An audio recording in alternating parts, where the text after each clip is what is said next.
अस्सलामुअलैकुम वरहमतुल्लाहि वबरकातुहू।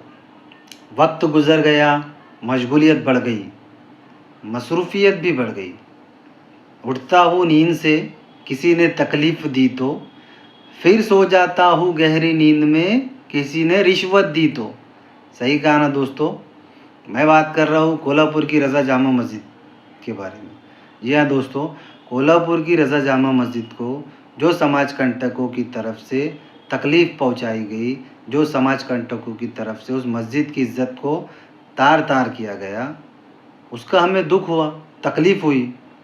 हमने अपने-अपने तरीक़ों से विरोध किया, अपने-अपने शहरों में, अपने-अपने कलेक्टर के ज़रिए से मुख्यमंत्री तक निवेदन पहुँचाए कि उन ज़ालिमों को सख्त से सख्त सज़ा दिलाई जाए, ताकि फिर कभी कोई मस्जिद की तरफ नज़र उठा के ना देखे। लेकिन क्या होगा, किन नादान से उम्मीद लगा बैठा है तू इंसान, क्या तू भूल गया नादान की दोस्ती जी का जंजाल। जी हाँ दोस्तों, मज़हब, धर्म इंसान की व्यक्तिगत ज़िंदगी का एक अहम हिस्सा है। जिसकी ज़िंदगी में उसका अपना मज़हब नहीं, मज़हब के लिए मोहब्बत नहीं, वह इंसान ही नहीं। और हमारे मुल्क भारत के कॉन्स्टिट्यूशन ने अनुच्छेद 25 में हमारे अपने धर्म पर जीने की हमें आज़ादी दे रखी है। लेकिन हमें हमारे इस आज़ाद मुल्क में हमसे हमारी आज़ादी को कुछ आतंकवादियों और समाज कंटकों के ज़रिए से आए दिन किसी न किसी बहाने से, किसी भी ज़रिए से छीना जा रहा है। जी हाँ, कोल्हापुर की रज़ा जामा मस्जिद पर आतंकवादियों की तरफ से हथौड़े चलाए गए। जिन आतंकवादियों ने ये काम किया, जिस स्थिति में वो समाज कंटक वहाँ पहुँचे, जिस काम के दौरान वहाँ पहुँचे, क्या प्रशासन उस वक्त मौजूद नहीं था? ये सवाल तो बनता है। क्या ये लॉ एंड ऑर्डर तोड़ने की प्रक्रिया नहीं थी? क्या प्रशासन पर उंगली नहीं उठती? ये भी सवाल बनता है। क्या उन लोगों पर उंगली नहीं उठती जिन लोगों ने सेकुलरिज्म के नाम पर वहाँ के मुसलमानों से वोट लिए? उन्हीं के सामने उन्हीं की मस्जिद और औरतों की, बेटियों की असमत पर हाथ डाला जा रहा है, उन्हें डराया धमकाया जा रहा है, उन पर जुल्म व सितम किया जा रहा है। क्या ये जुल्म नहीं है? ये भी सवाल बनता है। अब क्या कहूँ उन जालिम बुज़दिलों के लिए, जिन जालिमों ने कोल्हापुर की रज़ा जामा मस्जिद की इज़्ज़त को तार-तार किया, मस्जिद में मौजूद कलाम पाक, धार्मिक ग्रंथों की, धार्मिक किताबों की इज़्ज़त को तार-तार किया, उसकी बेहुरमती की। कि ज़ालिमों कि सितारे और क़िस्मत देखकर घरों से निकलते हो तुम। क्या? कि सितारे और क़िस्मत देखकर घरों से निकलते हो तुम, बुज़दिल हो, मोहरत देखकर घर से निकलते हो तुम।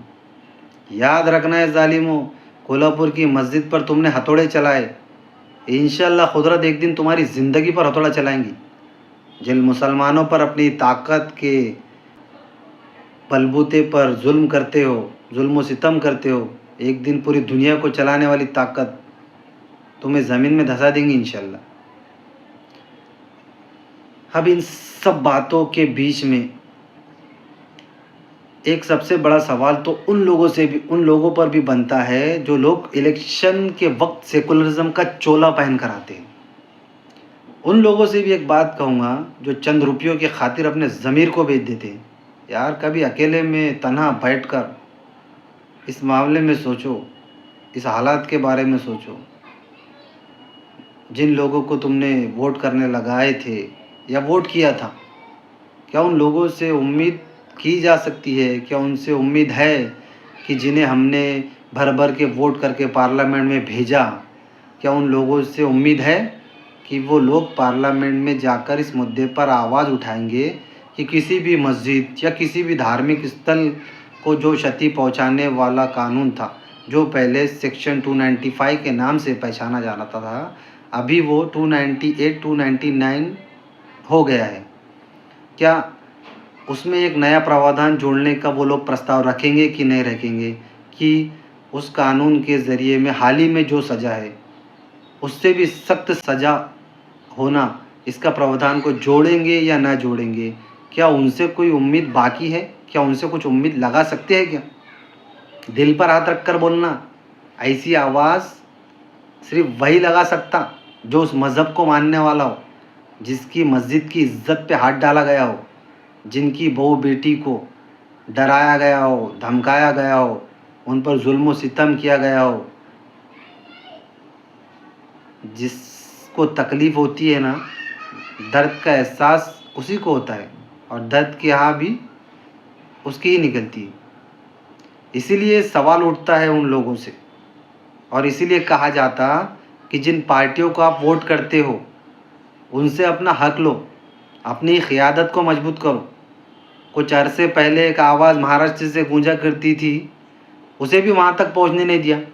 ये सब तुम्हारी, हमारी, मेरी, हम सब की कायली की वजह से, सुस्ती की वजह से हो रहा है। जागो, अपने अंदर के ईमान को जगाओ, अभी भी वक्त बाकी है। सही प्लेटफॉर्म पर आ जाओ और समाज के करतुगलों और समाज के मुनाफिकों और समाज के गद्दारों का पर्दाफाश करो। देखो, जिन लोगों को हमें वोट कराया गया था या हमने वोट दिया है, वो लोग इस मुद्दे पर मेमोरेंडम देने आगे आ रहे हैं। क्या उन्होंने इस काम में पहल की है या फिर हमारी अपनी तंजीमों ने इस काम की पहल की या हमारी अपनी तंजीमें सबसे पहले आगे आई? इस बात पर गौर और फिक्र करो कि मुसीबत मुसीबत मुसीबत के वक्त कौन साथ आता है। मुसीबत के वक्त कौन साथ आता है। सही वक्त पर सही फैसले लेने वाले बन जाओ। सोचो, समझो, समझदार बनो और सुरक्षित रहो। और ये वीडियो देखने के बाद जिन लोगों को तकलीफ़ हुई होंगी, तो भाई आई एम रियली सॉरी। मुझे रहा नहीं गया, आदत से मजबूर हूँ। अल्लाह हाफिज़, अस्सलाम वालेकुम। दुआ में याद रखना।